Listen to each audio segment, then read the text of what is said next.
if I blow up the motor, I can put an LS in it and it'll still bolt up because it just swap out the bell housing to the LS. Stop it. What? It's fine. That He's way, already planning for when the engine blows I don't up. want it to blow up, but it's a freaking super high horsepower inline six, like, and drifting is not easy on cars.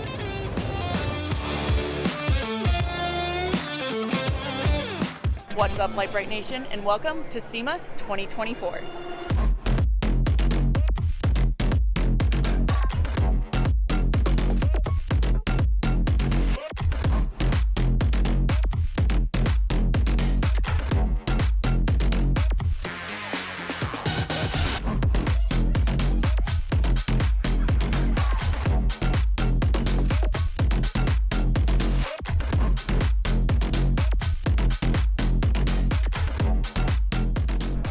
All right, so these new Ineos Grenadiers are actually catching my eye. In stock form, they're kind of cute. It is what it is, but, you know. They're kind of cute. Yeah, but kitted with wheels and tires, maybe a little lift, and then kind of outfitted for what it's for overlanding, it really starts to catch your eye.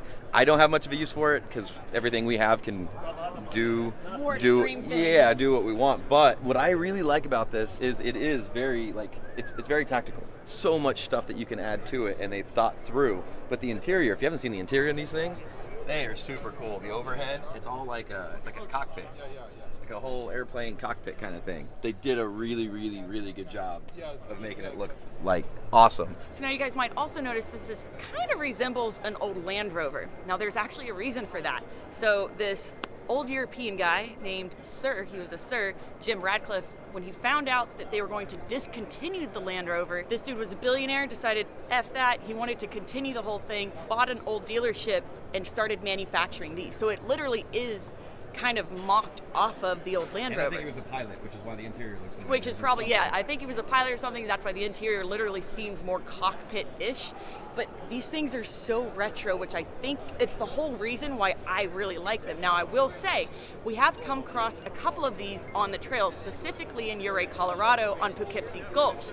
And I will say, if you are going to off-road this thing, the absolute number one thing that you want to do is get either a shield or an aftermarket diff cover. Because one of the guys that we met up with on the trail, we met up with him because he hit a rock, and the rock literally punched a hole straight through his diff cover. And it wasn't big, but it was enough for him to immediately lose all of his diff fluid, stranding him out on the trail. The rest of his buddies ended up having to drive into Silverton, pick up diff fluid, a bunch of epoxy, some Gorilla Tape, and they basically had to MacGyver the thing to get it off the trail. So diff cover would be my number one recommendation. For as little as we personally know about these things, we at least know that already.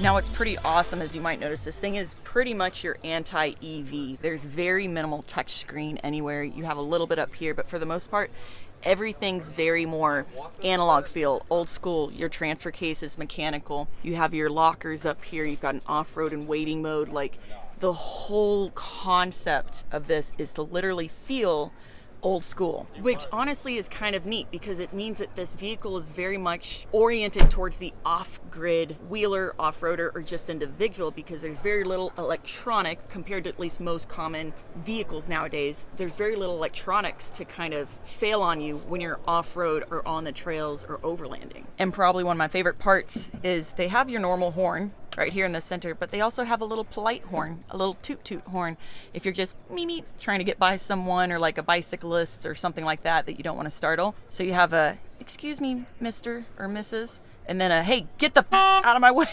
And although I just showed you the Grenadier Ineos over there, which was the SUV version, the one that I was sitting in just now is actually the truck version called the Quartermaster. And clearly the front end gives you a very similar feel. Now this one's in the EGR booth, and EGR makes all of the kind of metal OE adaptations for this. The sliders, again, this right here is insane. So from factory, it's already equipped to kind of be very modular. And I know you can't really tell this on the camera, but this door is solid. And then it's because it's reinforced for you to be putting whatever sort of equipment onto the doors without damaging them. The truck version of this, honestly, looks so cool. And I would arguably say I might like it even more than I do a Gladiator. Again, it's just that OE, like, retro feel to it. It has way more motor than the Gladiator does too. So it's got a BMW 3-liter inline 6 with a turbo. And you know, that's like kind of the same thing in your Super where you made like 650 foot-pounds of torque with a tune and like exhaust. So you're talking, yeah, it's a hell of a motor, and the trans in them are really good. I don't know what the T-case is, but it does have a low range and it does have front and rear lockers, so I want to drive one. And one thing that I kind of like is it actually comes equipped from factory with a snorkel, which I get. Maybe a lot of people might not use it, but the look of a snorkel on an old school Land Rover was always just so nice looking. And having it from factory on this, again, it's just one of those little things that gives it that retro overland off-roady feel.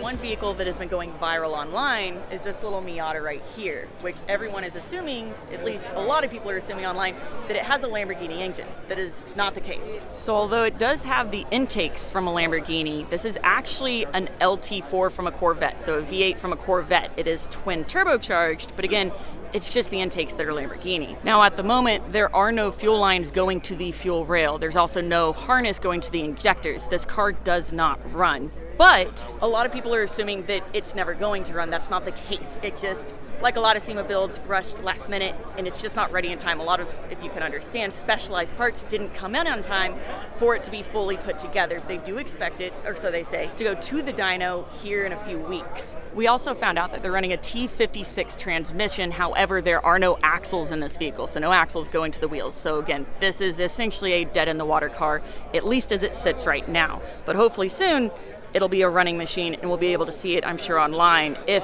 or when they get it running. So the interior dash, though, I can say is pretty sick. I know Kevin was talking to him earlier about the BMW and maybe getting something set up in that for our E36 drift build. But it is pretty cool that the whole thing changes based on what you want to see gauge-wise and appearance-wise. That's awesome.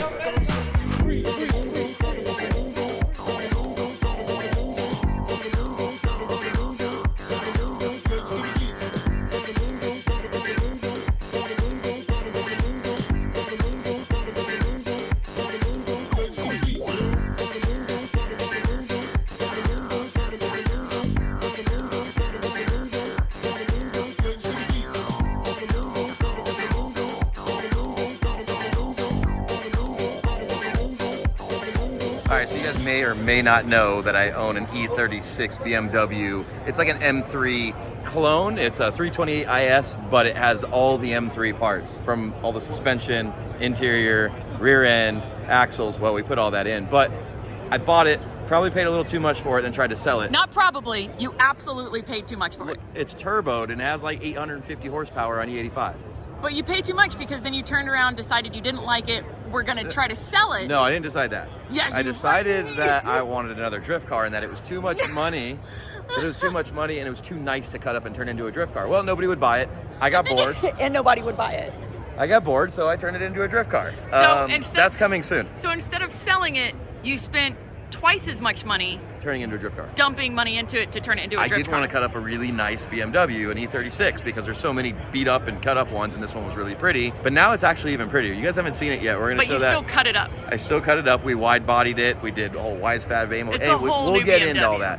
Part of the problem is, though, is that the car doesn't want to go into first gear. Whoever owned it before was drag racing it and launching it, and first gear synchros and stuff are trashed. So a very common transmission swap is a T56 Magnum out of like an old Camaro or whatever. But over the past few years, there's a new transmission called the TKX. This thing is lighter. It's $1,000 less brand new compared to a T56. And the shifting in it is just, it feels almost like a sequential. The spring going to neutral is so stiff that you don't even have to go to third. You just push forward. And that's third. Literally, that's third. It wants forward. To go to third. So first, second, and then you literally just push straight forward, And it goes into third. And it feels amazing. So this is by McLeod, and these guys have been pretty cool. Yeah, so luckily we met them, and they took us racing and stuff. So they own Silver Sport Transmission, which does these whole transmission kits, and we're working with them to get a whole setup to go to the BMW. So it'll be this 5-speed TKX. It's going to be still a super small, lightweight transmission, but it's capable of handling 700 plus horsepower, and they come underrated from the factory. They can actually, I think there's cars running 1,000 horsepower on them. If you're a manual person, you know how crappy it is to shift a sloppy manual car. Like, I don't like sloppy manuals where you're not even sure. Just look at this engagement. Like, that is so freaking satisfying. I just want to show you this. If you've never seen how a clutch works, so you have your twin disc clutches in there. You can see the orange inside there. And then you have the red, which is your pressure plate. And then you have your bearing here. So what happens is as you push... He's going to push the clutch pedal in here. As I push the clutch pedal in, so you'll see what happens. You see the pressure plate goes in and it separates the clutch discs. So that way... So we're in gear, clutch is in. You can see those clutches spinning, the orange. And then as you let the clutch out, it's no longer going to spin.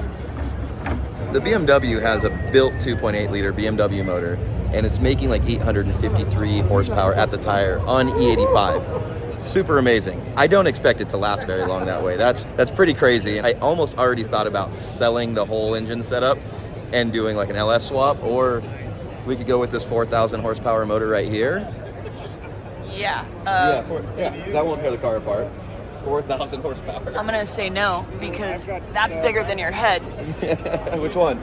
But the cool thing is, once I put that TKX in there, if I blow up the motor, I can put an LS in it and it'll still bolt up because it just swap out the bell housing to the LS. So the whole thing... Stop it. What? It's fine. He's already planning for when the engine blows up. I don't want it to blow up, but it's a freaking super high horsepower inline six, and drifting is not easy on cars.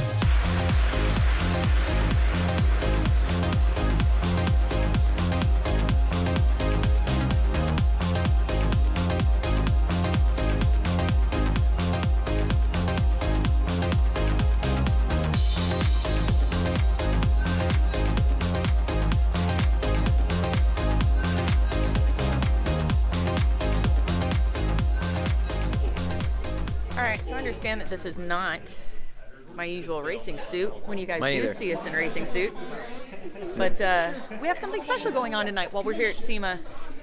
We're taking Luna and Marlon along for the ride. So McLeod Racing actually invited us to come out and do the NASCAR racing experience, which is something none of us have ever done before. It is going to be interesting. So obviously they're not going to go full unlimited on these cars. They're not going to give us the full send, which I know Marlon is super upset about. But essentially, they will have a top speed. So there is a competition going on here. So it just depends on how well you're doing, and they can release more and more RPM. So once you're like in fourth gear, that's it.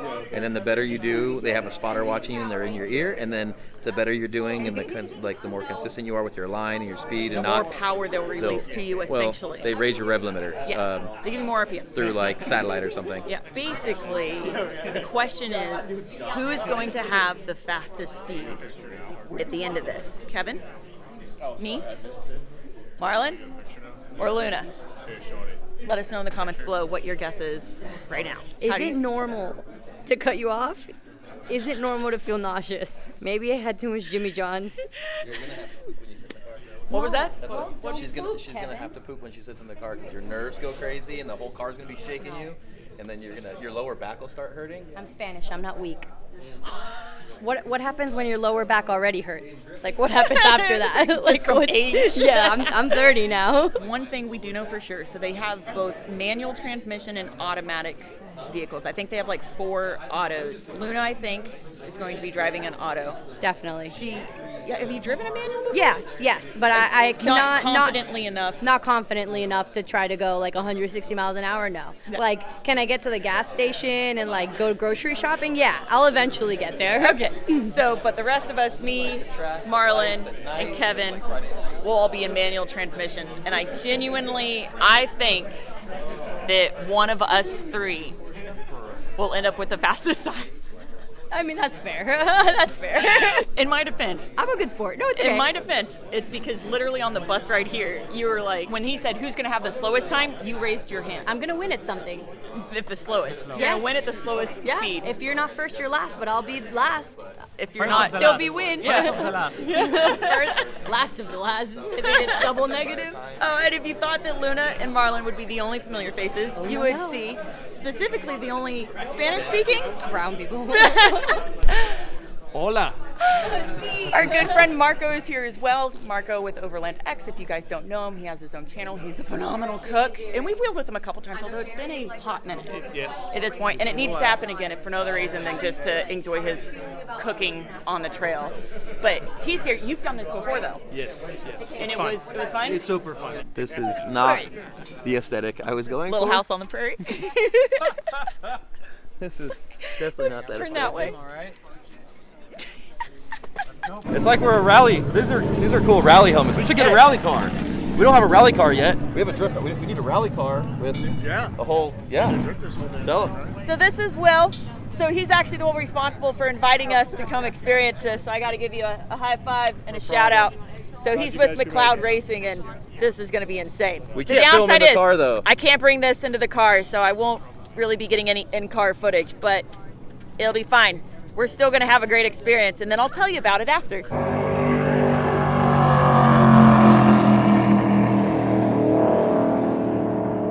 So unfortunately, my car was misfiring. It did fine all the way up until we got to go up higher and higher in RPM. It was like 4,200, 4,600, 48, and then 5,000. Brittany's faster. And then once I got to like 47, 4,800, it started popping real bad. Now they said there's a rev limit at each of those, especially at 5,000. They didn't want you to go above.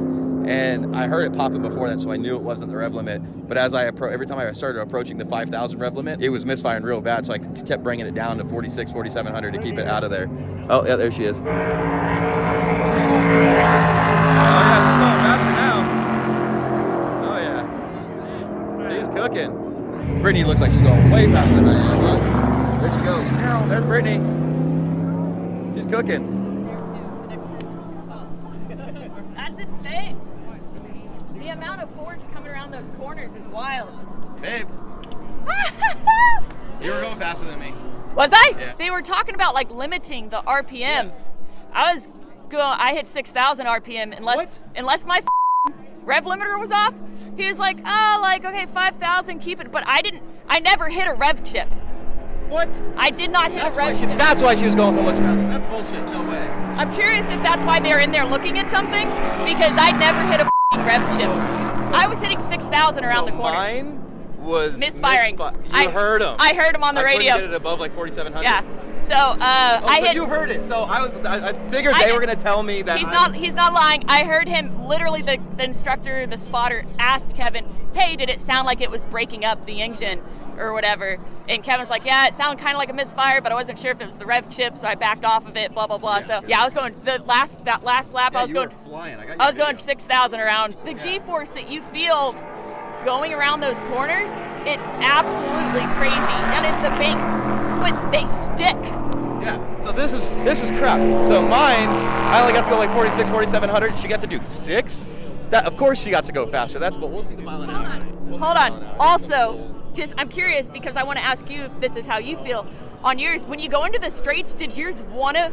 It pulls left. It pulls so hard to go left. You have to fight it To go straight. to stay straight at the wall and not like veer too far away. And then you just let it go. And then you just let it go where it wants to on the corners. It's crazy. Mine, yeah. Kevin? 149.18. Oh. 149.18. And that's with the misfiring. Oh my God. Damn it. Good job. Damn it. You didn't get 6,000. 148.91. Oh, You're faster. 149.1. Yeah.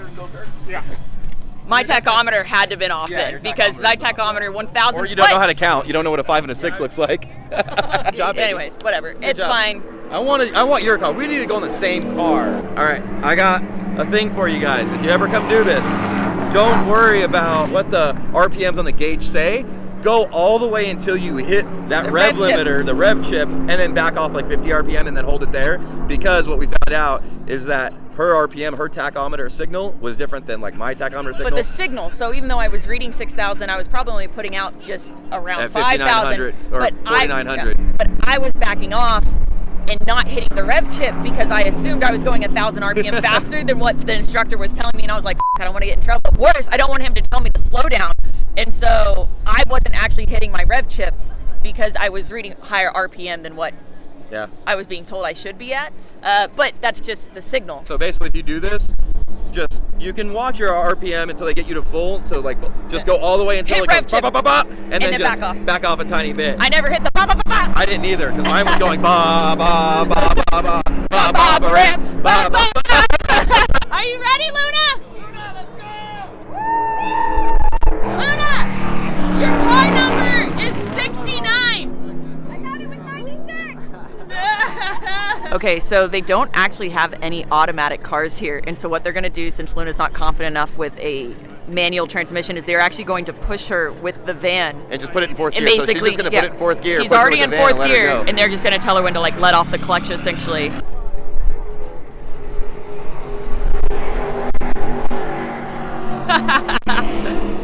And she's off! Go, Luna, go! That was awesome. I almost cried because I was so happy. Really? Yeah, it was fun? really cool. Did you get up to full? Did you go full fast? Did you hit the rev chip? I don't know if I hit the rev chip. I think you would have known. Yeah. Marlon's out there just off. 135. Not bad. Not bad. Thank you. I'm so proud of it.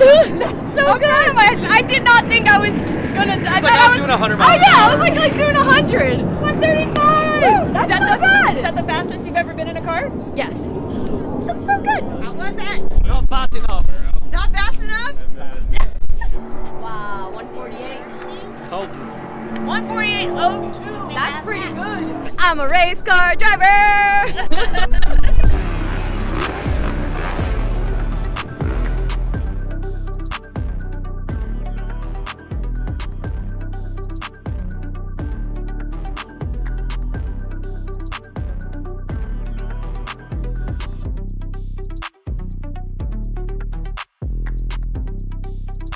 So you guys know we've always run a Bestop on the stepchild, our Jeep Wrangler.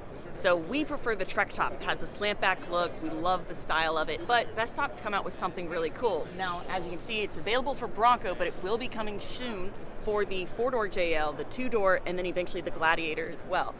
But for all of you who are lazy like us, it's quite literally just a button. There's no having to get out, climb on top of the rig, have a friend on the other side to help you fold everything back. Does it all by itself. The press of one button. That's pretty quick. How fast can you go doing it? How fast can I drive while it does it? He's you- like, please You don't. probably don't want to. Yeah, you have to press the brake, the normal one. You press the brake, and then you press the button, and it'll come back. He's like, please come to a stop. Don't touch Yeah. that. Don't do it on the highway. I mean, that's a lot of top, right? Like that. Yes. It's not a little sports car where it just flips back. It's a wind sail. Yeah. So come to a stop, but it is pretty cool. It really simplifies the entire process. And again, available for the Bronco, but coming shortly for the 4-door JL, the 2-door, and then eventually the Gladiator as well. So right now they also have something that's new. That's the Super Top Glide for the 2-door, and it makes it one-person operational if you want to go all the way open. So you unclip it. That's spring-loaded to there, but then if you want to go all the way, you literally just flip it back. One person. So that's pretty nice. That's super nice to be able to do.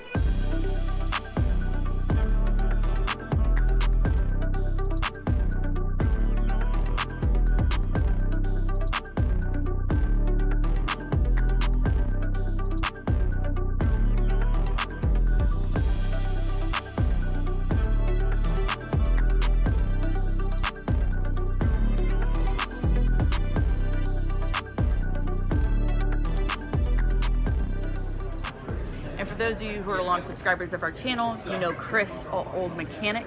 Well, when he left us, he moved up to Salt Lake to build mini monster trucks like this one behind me.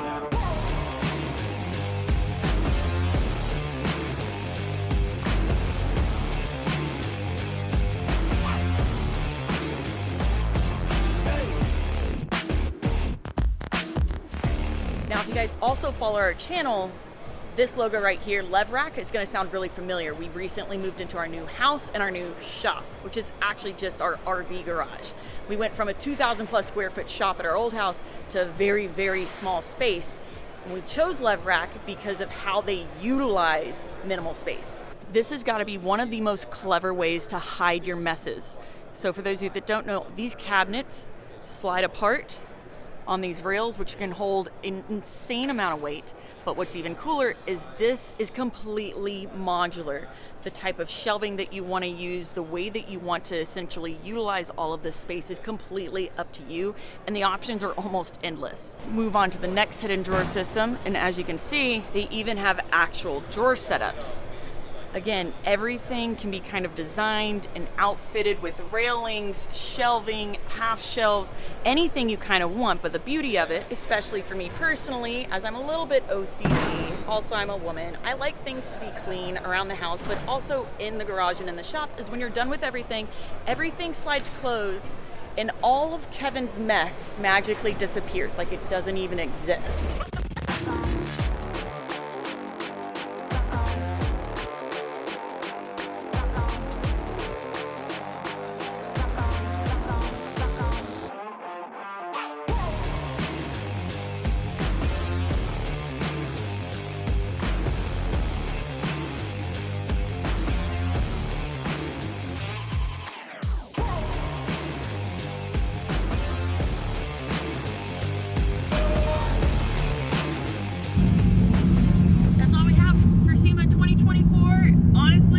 It was one of the first SEMAs that either one of us have had in years, where we really didn't have any obligations. We were able to actually walk around and just enjoy ourselves, and it was A good time. it was really relaxing. It was a really good time. But guys, as always, thank you so much for watching. Please don't forget to like, subscribe, and share. Remember, you find all your Lite Brite Nation merch and decals at litebritstudios.com. And don't forget to stay tuned. We have a ton more adventures coming up for you guys. Obviously a lot of wheeling and off-roading, but we also have some drifting coming up for you pretty soon as well. Guys, as always, we love you.